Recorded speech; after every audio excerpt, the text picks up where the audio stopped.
From Itchy and Scratchy basically being Tom and Jerry,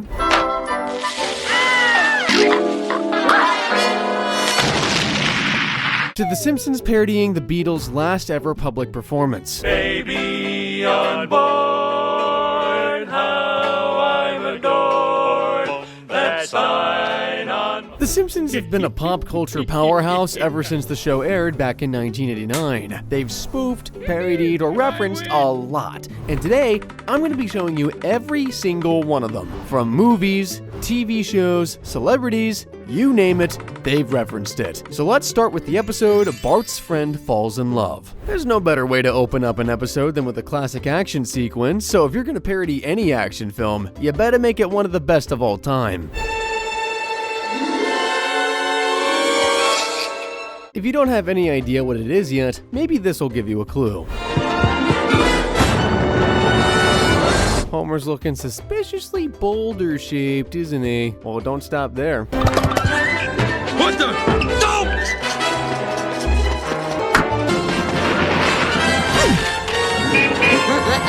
Of course, the show's parodying the Raiders of the Lost Ark, and specifically the bit where he outruns the boulder.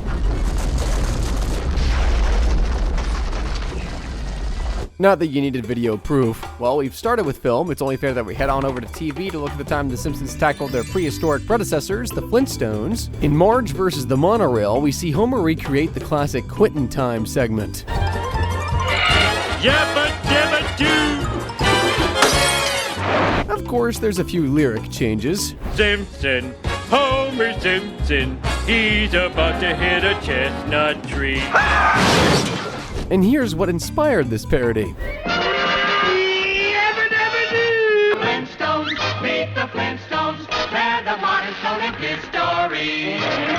I guess you can argue that in more than one way, the Flintstones are the bedrock that The Simpsons was built on. It was the first animated sitcom, so I see this as a love letter to something that paved the way. The next parody I'd like us to turn our attention to comes in the Season 8 episode, You Only Move Twice. A new global organization is looking to headhunt someone to run their nuclear division, and you'll never guess who they pick. I got a new job. I get more money plus health benefits for me and my life partner. It's with Globex Corporation. They figure that a new life sounds like a decent idea, so they pack their bags and head to a new place called Cypress Creek. Homer gets his new house, his health insurance, and a new boss who's a little eccentric. We're at Globex, we don't believe in wall. I didn't even give you my coat.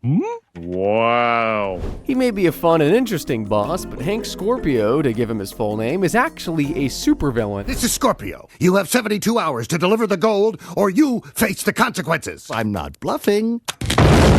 Oh my God. And it's not long before Homer is swept up in his evil antics. He first crosses that criminal line when Hank captures a semi-familiar face. Ingenious, isn't it, Mr. Bunt? Sure, do you expect me to talk? I wouldn't point fingers, you jerk. I don't expect anything from you except to die and be a very cheap funeral. Mr. Bont? They're not even trying to hide it, are they? The super cool spy manages to break free from Scorpio, and that's where Homer comes in.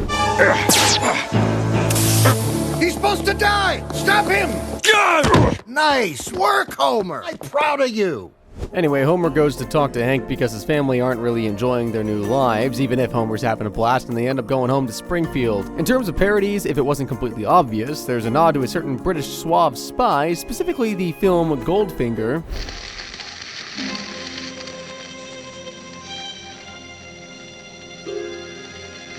A bit like Hank, the main villain in the James Bond movie Goldfinger has a secret operation that's hidden behind a big business. Instead of Globex, though, it's called Auric Enterprises, and instead of world domination, Goldfinger just wanted gold. Like, seriously, that guy was obsessed with the stuff. Bond is tasked with stopping him, and he's a little more successful than Bond.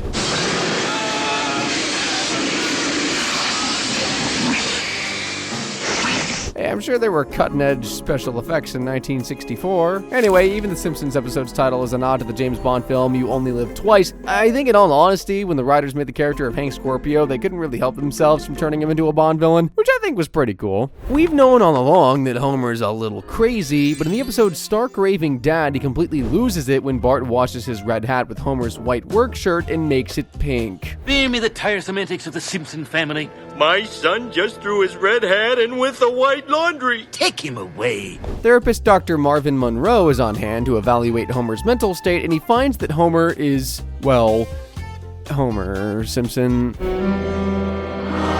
Who are you? Hi, I'm Michael Jackson from the Jacksons. That big guy in there thinks he's Michael Jackson, but we'll talk about him in a sec. While in the asylum, Homer meets a few interesting people. One of them is Chief, a patient who hasn't spoken in years. Never says a word, never moves a muscle. He's been here since 1968. Hey, Chief. Hello.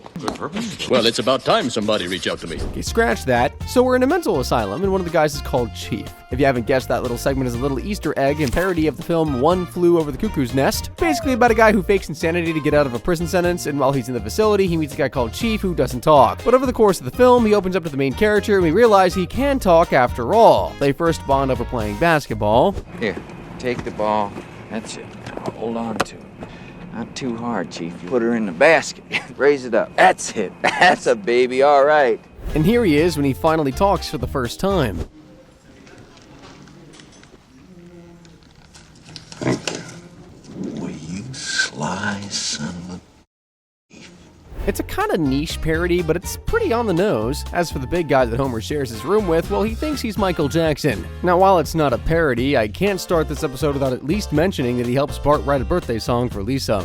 Oh, and it is Michael Jackson voicing him, by the way, but for some reason they got a sound alike to sing. So I guess you could say that song is a parody? Loosely, anyway. One parody that's certainly not loose is The Simpsons' handling of A Clockwork Orange. Throughout the show's history, there's been a fair few examples of it being parodied, the first coming in Season 3's Dog of Death. Here's a film that will turn you into a vicious, soulless killer.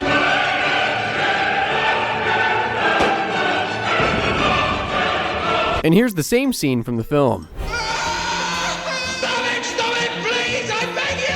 Basically, in the film, Alex is put under intense torture after being bad, well, worse than bad, beating people up, murdering people, and stuff worse than that. So he was put through the Ludovico technique, which is basically a way for you to curb your desires. It basically forces you to watch what you desire while being tortured, so you begin to fear it. Mr. Burns uses it as a way to train Santa's little helper, and I guess you could say the same with Alex in the government. If you want to know what Alex is watching, I suggest reading the book, but let's just say it involves women and violence. On a lighter note, there's also the time Bart dresses up as him in Treehouse of Horror III. In all his glory.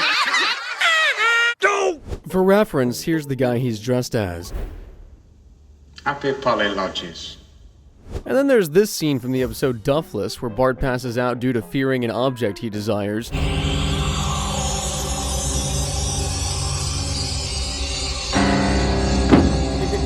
Basically, in the film, Alex is tortured into hating anything he desires, including women's bodies, and I'm sure you guys can imagine what those two cupcakes are meant to represent. And as I'm sure you can imagine, I can't show that scene on YouTube. There's no question that the early 90s belonged to The Simpsons in terms of the popularity of a TV show, but a show that comes close is the wildly popular sci-fi show, The X-Files. If you guys haven't seen it, it's basically a show where some crazy thing, usually an alien, happens, and two FBI agents have to investigate, and Homer's on the receiving end of this alien encounter.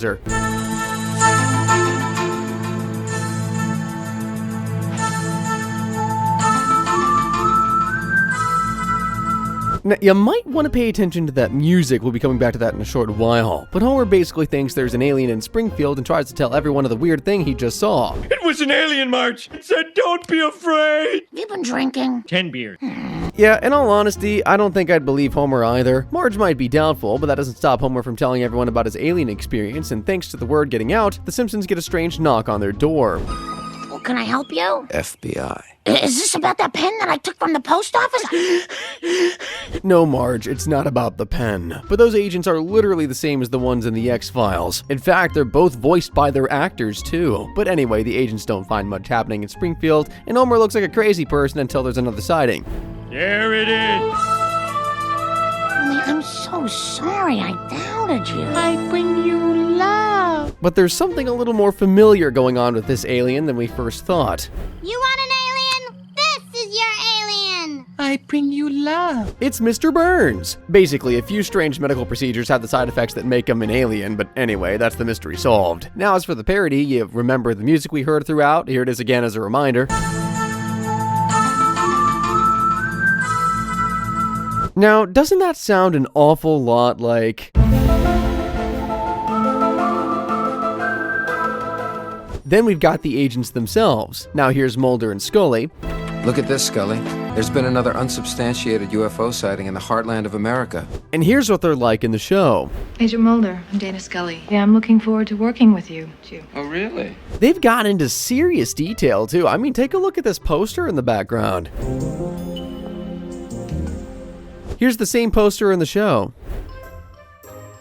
This is probably one of the more in-your-face examples of parody, seeing how everything is so obvious. It's not often that you get to parody something and have the actual actors taking part. Seeing as we've had something pretty close to the source material, let's go for something a little more out there, like in the episode Cape Fear. If you don't know the backstory, basically Krusty the Clown used to have a sidekick known as Sideshow Bob, and he tried to frame Krusty for crimes he didn't commit. Thanks to Bart, Krusty's name was cleared, and Bob went to jail. So yeah, he really hates Bart.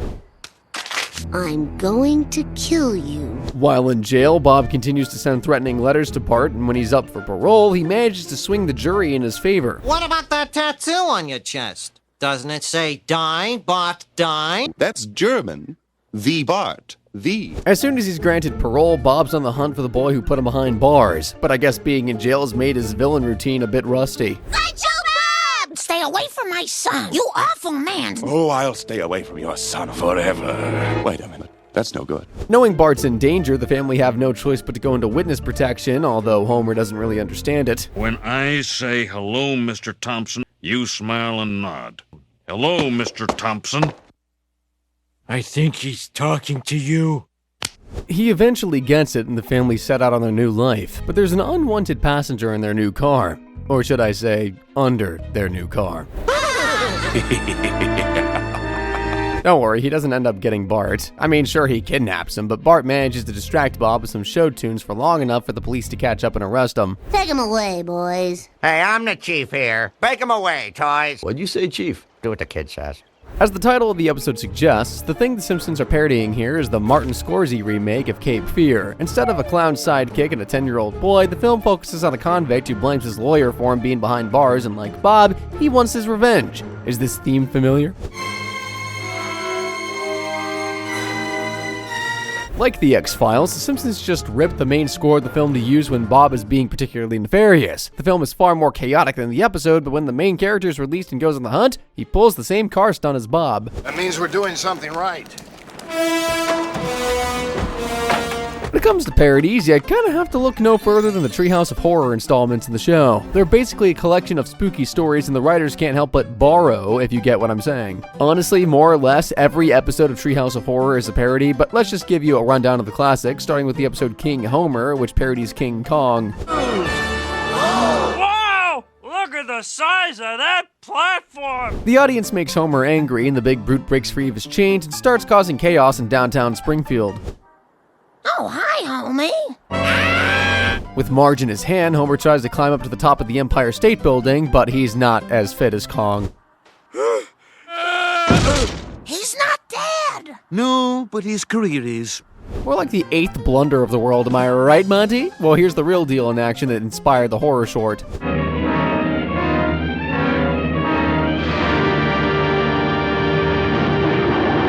See, Kong's got the lungs to make it all the way to the top. He also gets shot down, but we don't need to talk about that. Another classic Treehouse episode is Clown Without Pity, where it's Bart's birthday, and as a surprise, Homer gets him a Krusty doll from a strange store. Beware, it carries a terrible curse. Ooh, that's bad. Come on, Homer, it's just a toy. Wrap it up and give it to the boy.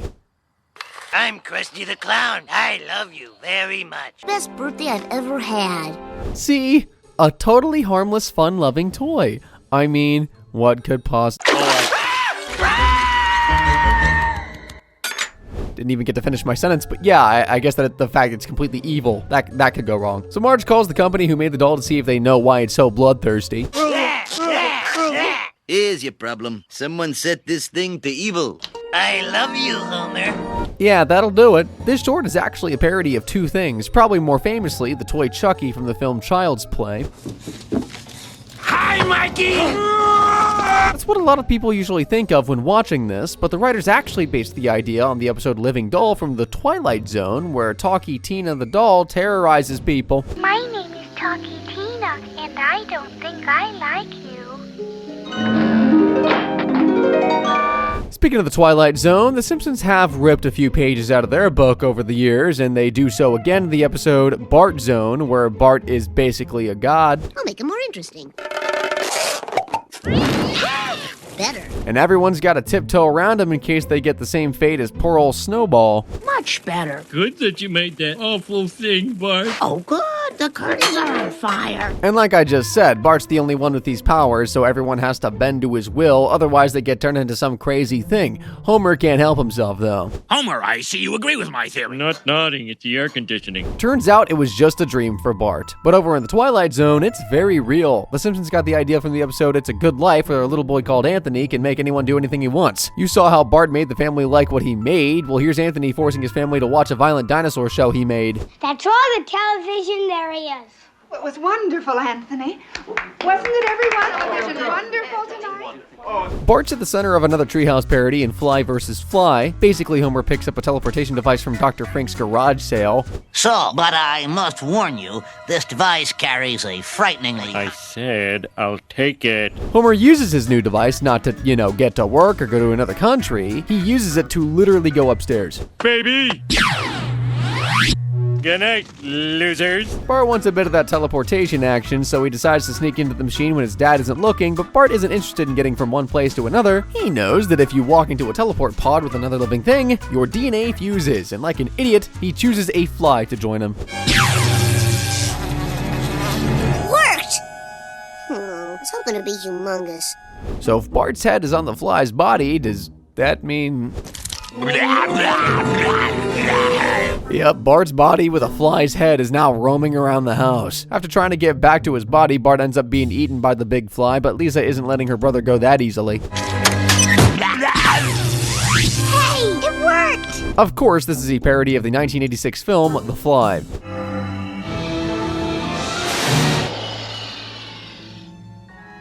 There's a little difference. In the film, Jeff Goldblum's character doesn't swap body parts with the fly. Instead, he slowly morphs into a giant one, so I guess it's half a parody.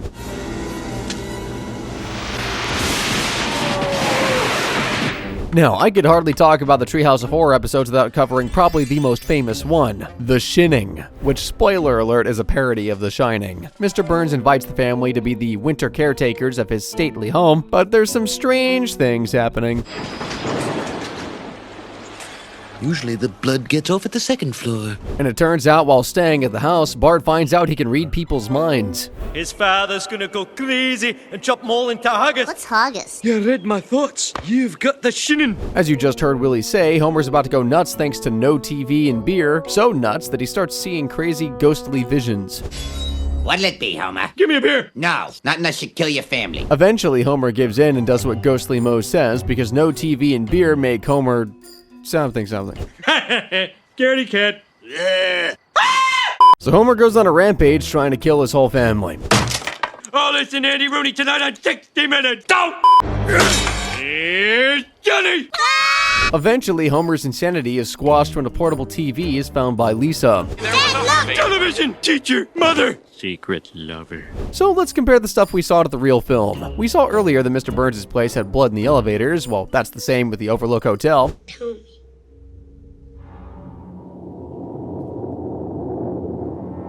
Then we see Homer talking to a ghost bartender, and the main character Jack does the same thing in The Shining. You were always the best of them. Thank you for saying so. Then, of course, the famous Here's Johnny scene. Here's Johnny! You get the idea. The Simpsons love doing a good horror parody. If anything's in pop culture, they'll get around to doing it their own way. In the 90s, The Simpsons changed TV as we know it, but they weren't the only groundbreakers in media, because in 1994, a film created by Quentin Tarantino known as Pulp Fiction dropped, and it was wildly popular. The writers of The Simpsons couldn't help themselves and had to spoof the mega successful film in the episode 22 Short Films About Springfield. The whole thing steals the idea of Pulp Fiction's multi-person, multi-story plot, but they make sure to give some nods to the film. They don't call it a Krusty Burger with cheese. Well, what do they call it? A Quarter Pounder with cheese. Quarter Pounder with cheese? Then a little later on, Chief Wiggum and Snake get themselves caught up in a mess with Herman. As soon as Zed gets here, the party will begin. There he is now. So let's take a look at Pulp Fiction's version of Krusty Burger with cheese. You know what they call a Quarter Pounder with cheese? What do they call it? They call it Royale with cheese. What do they call a Big Mac? They call it Le Big Mac. And here's their version of Herman.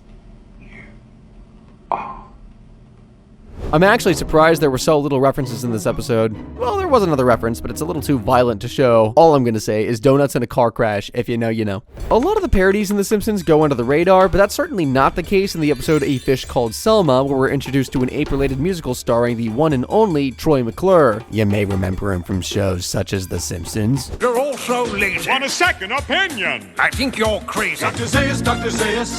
Oh, Dr. Zayas. There's some great numbers in this musical, and actually, unironically, a really good bit of songwriting. No, you'll never make a monkey. I was wrong. You finally made a monkey out of me. I love you, Dr. Zayas. Obviously, the thing that's getting parodied here is the Planet of the Apes. Some apes, it seems, are more equal than others. What is the proof that a divine spark exists in the simian brain? As you can see, the costumes are the same. Troy kind of resembles George Taylor, but yeah, there's no singing. There's a pretty faithful recreation of Dr. Zayas, though. There's always that. Now, it's funny I should mention faithful recreations, as that brings us on to our next entry, where we see a familiar gang from Colorado being recreated. Look who's in my fart. OJ. I'm gonna kill you all. I can't believe we paid to see a band with Steve Guttenberg and Farty the crippled robot. I mean, come on, they even use the same art style. Like, you can barely tell that apart from, like, a real episode of South Park. I'm talking about rainbows. I hate those. Rainbows are those little olives that show up during a rainstorm. Oh, rainbows. Those are cool. What were you talking about? Forget it. The Simpsons has referenced South Park a few times, from Marge saying, "Oh my god, we killed Ned," to Burns mentioning Eric Cartman while singing. I think that small bit of the show we just saw is the best parody The Simpsons have done, and it's one of their best, honestly. A hallmark of good parody is not being able to tell it's a parody in the first place. Which brings me on to another episode I'd like to cover, Bart of Darkness. You know, the episode where Springfield's hit by a massive heat wave, so the kids beg their dad to get them a pool to cool off. Can we have a pool, Dad? Can we have a pool, Dad? Can we have a pool, Dad? Can we have a pool, Dad? Okay, it's less begging and more demanding, but you get what I mean. Homer caves into the kids and gets them their pool, and let's just say he's not exactly the best man to put it together. Everybody in the pool! Sure, 'tis no pool, English. Do it! When the pool's up and running, all the kids across Springfield find out and want some water action of their own. Mrs. Bart, hello, is your pool ready yet? In an instant, Bart's the most popular kid in town, and he is loving it. But as always, he takes things too far when he's dared to jump out of the treehouse and into the pool.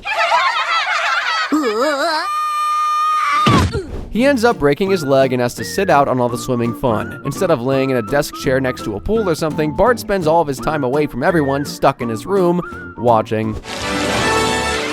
Traitors. I'm fine by myself. Bart becomes pretty twisted while locking himself in his room, and now he spends most of his free time spying on the people of Springfield with a telescope.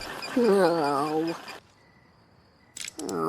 It turned out it was his evil twin. Stupid piece of junk. While snooping around, Bart thinks he watches the moment Ned kills Maude. Oh my god, I've killed her! What have I done? Can't be what it looks like. This completely takes over Bart, who is convinced Flanders is a murderer, but turns out he's not. It's true. I am a murderer. I overwatered Maud's ficus plant, I panicked, and then I buried the remains. This episode is a parody of a film from 1954 called Rear Window. Yeah, I know, it's a crazy random parody. In that film, basically, a photographer breaks his leg, and to pass the time, he spies on his neighbors. Kind of a look a man gives when he's afraid somebody might be watching him. It's no ordinary look. And like Ned, LB thinks that his salesman neighbor has killed his wife.